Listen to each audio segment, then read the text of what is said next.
Now, China is set to dramatically expand its footprint in the South Pacific with its latest 5-year deal that the Asian nation is offering to 10 islands of the region. Beijing has put forward plans to extend security and economic cooperation to these nations through an agreement. Let's now also understand what China is offering to these countries. Significant Chinese financial assistance, the prospect of a China-Pacific Island free trade agreement, and access to Beijing's lucrative market of 1.4 billion people. The country is also planning to offer training to local police. It is also important to pay heed to the fact that what China will get in return. Here it is, Beijing will get involvement in local cyber security, expansion of political ties, and the country would then conduct a sensitive marine mapping and gain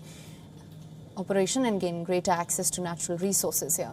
China's comprehensive development vision is believed to be up for approval when China's Foreign Minister Wang Yi meets regional foreign ministers on the 30th of May in Fiji.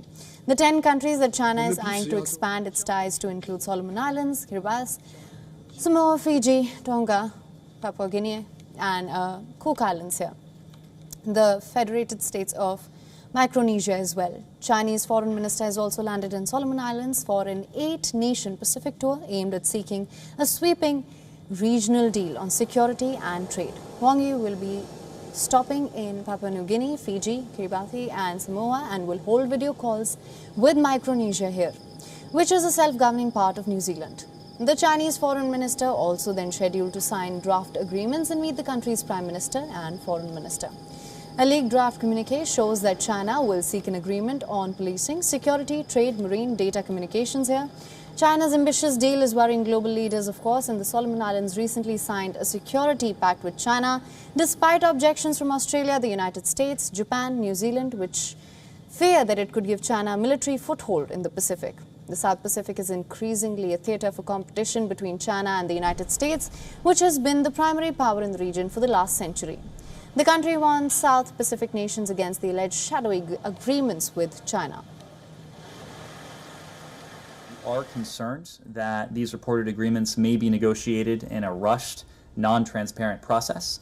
At the same time, we respect the ability of countries of the region to make sovereign decisions in the best interests of their people. It's worth noting that the PRC has a pattern of offering shadowy, vague deals with little transparency or regional consultation in areas related to fishing, related to resource management, development assistance, and more recently even security practices. Meanwhile, New Zealand Prime Minister Jacinda Ardern said that South Pacific, it is capable of responding to any security challenges that exist, and if the need arises, they will respond to the call. The question remains, is China trying to implement one belt, one road-like concept in South Pacific, or is this a move to checkmate Quad efforts? WION is now available in your country. Download the app now. Get all the news on the move.